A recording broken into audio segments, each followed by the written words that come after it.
dipersembahkan oleh Kembali lagi dalam dialog 4 pilar MPR RI. Pak Erlangga, kita fenomena pemuda berprestasi cukup membanggakan, namun di sisi lain fakta mengemuka. Pemuda terjerat narkoba, korupsi, kejahatan, dan juga beberapa kasus kriminal. Ini kan sepertinya kontra begitu. Bagaimana ini bisa terjadi? Apakah ini juga karena minim krisis keteladanan atau seperti apa yang terjadi? Betul, keteladanan itu menjadi sangat penting ya.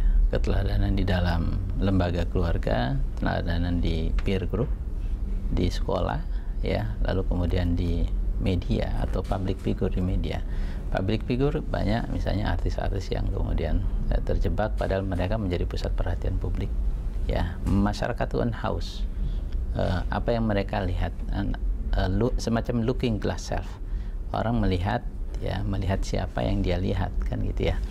Jadi kalau misalnya public figure itu punya sosok yang begitu sangat berarti bagi dia, kalau misalnya dia kurang bagus menampilkan figur yang bagus secara moral, tentu akan membawa dampak terhadap masyarakat. Tapi yang lain, kita perlu ada semacam, dalam situasi semacam ini mesti harus ada trigger, harus ada, mungkin juga ada shock terapi yang harus dilakukan oleh pemerintah. Sekarang misalnya saya lihat untuk kasus yang lain di Pelabuhan Tanjung Priuk ada dwelling time, ya, itu kan mestinya di negara-negara lain itu cukup sehari 2 hari, ya di kita sampai 6 hari kan gitu ya, luar biasa ya. Ini sebenarnya menyebabkan nggak kompetitif. Nah, buat saja semacam shock terapi semacam itu, semua orang punya rasa takut juga kan gitu ya. Tapi ini cuma harus dilanjutkan dengan program-program yang sustainable ya. Lalu kemudian yang lain, memang sekarang kita ada beberapa hal yang perlu kita perhatikan. Yang pertama, pendidik. Dulu ketika Jepang hancur, yang diperhatikan adalah pendidik, ya. Masih berapa banyak guru yang tersisa. Berarti pendidik begitu sangat berarti dalam menentukan transformasi nilai, ya, dan pengetahuan kepada masyarakat atau kepada anak didik. Yang kedua, para penegak hukum. Para penegak hukum, oleh karena itu pendidik dan penegak hukum itu harus dikasih gaji yang cukup, ya, supaya mereka tidak nyambi, tidak tidak terabaikan, ya. Itu harus diperhatikan. Dan para penegak hukum yang paling utama sebenarnya hakim. Sebenarnya hakim kita sudah bagus, ya, gajinya sudah bagus, tetapi lagi-lagi ya mereka masih banyak kemudian tergoda oleh ini yang harus diperhatikan.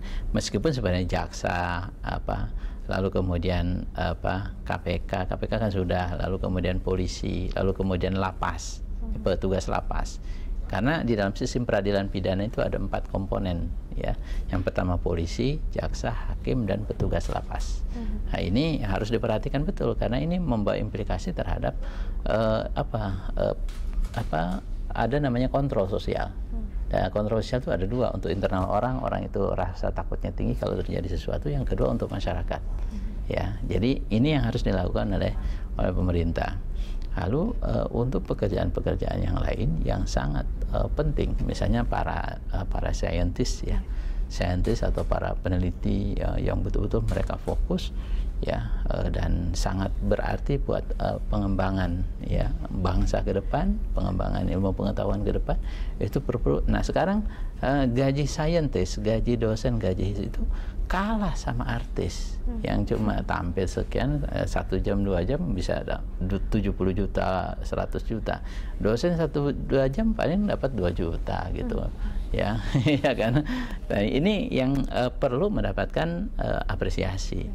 Kalau saja misalnya kita mau melakukan banyak hal tadi terkait dengan brain drain, ya, orang lari ke luar negeri lalu kemudian nggak mau balik lagi kan gitu ya.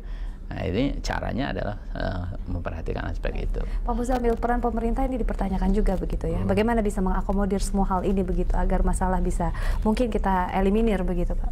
Iya. Ya, kalau tadi ya terkait dengan persoalan narkoba, ya. Misalnya ada persoalan supply, ya, dengan batas kita negara kepulauan terbesar kan. Tapal batas kita itu kan menjadi sangat rentan untuk masuknya para pengedar, ya, baik dari dalam maupun dari luar. Saya kira itu kita di DPR juga, di Komisi 3 juga pernah membicarakan. Sesungguhnya suplai terbesar itu bukan pada penjajah tangan begini. Tapi masuknya barang, contoh ya di dapil saya di Lampung ya, masuk di Bakauheni itu pernah 5 ton itu ganja dari Aceh, itu 5 ton. Itu berarti 5 juta anak muda tuh kalau satu anak 1 gram. Kenapa bisa lolos? Pemeriksaan di pelabuhan itu mengatakan kami tidak punya alat. Kami hanya manual, melihat saja, feeling aja. Kalau alat itu kita pasang di pelabuhan-pelabuhan besar kita, di bandara besar kita, suplai terbesar itu di pelabuhan laut, itu akan tertangkal. Saya kunjungan resmi sendiri ke Pamulang, itu 1 ton yang lolos dari sana. Jadi mereka katakan di pelabuhan Bakauheni itu, terbesar se-Indonesia itu tangkapan di Bakauheni. Yang kami tangkap itu cuma 10%, Pak. Yang lolos itu kira-kira 90%. Berarti 50 ton itu per tahun. Bagaimana cara mencegahnya? Nah, ini peran pemerintah. Teknologi canggih. Ya, sekarang ada di berbagai dunia internasional sudah teknologi kayak apa? Truk atau mobil atau apa, tinggal lewat saja, kayak bunker saja. Di sini semua alat ini sudah menjadi alat yang bisa memoto. Ya. Jadi itu peran pemerintah kalau kita konteksnya bahaya narkoba karena sudah 5 juta ya. 2015 5 juta dengan korban per harinya sudah 40 orang. Nah, itu peran pemerintah dari sudut pencegahan. Yang kedua dari sudut sekarang nih pemerintah kalau konteksnya korban narkoba rehabilitasi. Ya, rehabilitasi kita ini sangat minim. Inilah alokasi anggaran pemerintah untuk di Kementerian Kesehatan dan juga tidak hanya bisa pemerintah, tapi pesantren, swasta, kita dorong juga untuk ikut mengatasi persoalan-persoalan yang merusak. Karena narkoba ini memang begitu kena, dampaknya itu bisa seumur hidup mereka tidak kembali ya. 63 triliun kerugian negara dampak dari itu. Dan ini yang paling menghancurkan potensi pemuda kita. Ya. Terakhir Pak Erlangga, ini kita membahas mengenai nilai-nilai asing ya. Berakulturasi dengan budaya kita. Ini juga digandrungi oleh generasi muda. Ini bagaimana kita bisa menyikapi agar nilai-nilai luhur kita, sebenarnya nilai budaya kita juga tidak terkena dampak dari globalisasi tersebut.